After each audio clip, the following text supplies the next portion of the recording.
Okay, this is the preface about declaring war continued. Hopefully the sound will be better. The camera resets itself, I never know how. And the microphone resets itself on the camera, I never know how.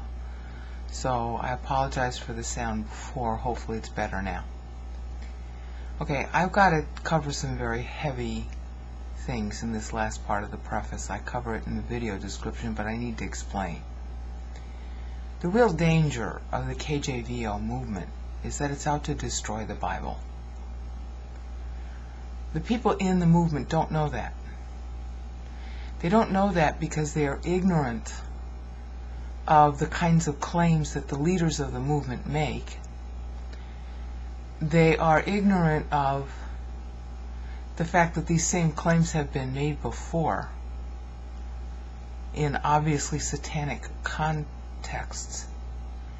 And the people in the KJV-only movement, the average Joe in it, is also ignorant of the ramifications of those claims. A sidebar to how bad this is in the KJVO is the fact that people are trashing non-KJV Bibles. They're tearing them up. I've had emails coming in from people telling me about riots. That's why I made the KJV-only epitaph video. I didn't know there were riots. But there are riots where people find out and they so believe that the King James is inspired and all the other Bible versions are bad that they actually tear up Bibles, throw them down toilets, burn them. Grant Singe right here on YouTube wants to burn his KJV simply by hearsay because he cannot read the original Hebrew and Greek, so he doesn't know if the KJV is inspired or not. He just believes what somebody tells him. That's pretty serious. Because what if your belief in the King James Version is being inspired? What if you're wrong? What if the other Bibles are not inspired, just like the KJV isn't, but they are Bibles, and somebody could be saved by reading one? How are you going to face God after you're dead, knowing that you advocated tearing up a Bible that could have saved somebody? And that was the argument I made to Grant Singe. It's a pretty serious thing to sit here and say that only the King James Version is right and all the other Bibles are satanic. That's a pretty serious claim. And if you're lying about it, you're going to be in a whole lot of trouble with God, aren't you? Now,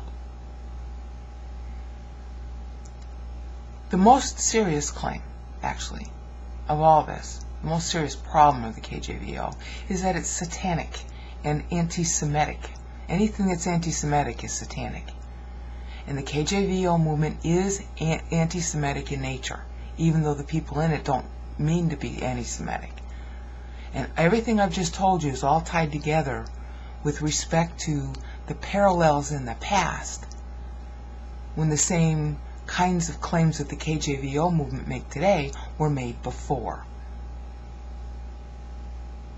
In other words, if you were to go back in time and look at the claims made in 300 AD, 600 AD, approximately 700 AD, 1844 AD, and now, there's a continuous line of the same arguments. And every single one of those past movements is anti-Semitic, and so is the KJVO. So I'm going to walk you through it as quickly as I know how. Alright? 300 AD. That was when Roman Catholicism kind of got started, really. I'm not going to go into detail about it. You can look it up on the internet. I recommend M. Carey's History of Rome book, though, because that's the quickest way to see it. My edition is 1965. I don't know what the later editions are. Carey was at Oxford College. Alright. Back in 300 AD, in order to get power over other Christian groups, there started to be a claim made that the old Latin translation of the original language manuscripts was inspired. Now, part of that was done to try and give people confidence in the translation, okay? But a lot of it was done in order to get power, because then only the elites could read the original language texts. And frankly, people had lost interest in those texts. They stopped being taught at university and stuff like that. So there was this claim to make life easier to say that the translation was inspired. Now, if you were smart, you knew better. But for the dumb people, the masses, this kind of claim was made.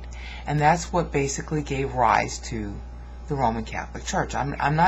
They weren't trying to, they didn't all get together and conspire to create the Roman Catholic Church. It just sort of came together, okay? And that was one way of making it come together. So beginning in the 3rd century, there was this kind of fake claim that the Old Latin, which text was inspired, even though they knew that wasn't. The next time and there was part of the claim, I need to go back, part of the claim was made in order to distance the Christian from the Jew. In the 3rd century AD, especially, it actually began in the 2nd century, there was a massive shift from the initially all Jewish Christian group, all right, to hate the Jews in order to distance themselves from the Jews. So the language of the Jews, the Hebrew, became the language, that's the quote that you can find in the contemporary documents of that time, the language of the devil. So people stopped learning Hebrew. Okay? And they also stopped learning the Greek for the same reason, because the Jews were the ones who invented the Greek Old Testament. They translated it from the Hebrew for Jews who couldn't speak Hebrew anymore back in Alexandria, Egypt. Now, there was a legend about it was 70 translators. Who knows if the legend was true, but the text was truly from the Jews.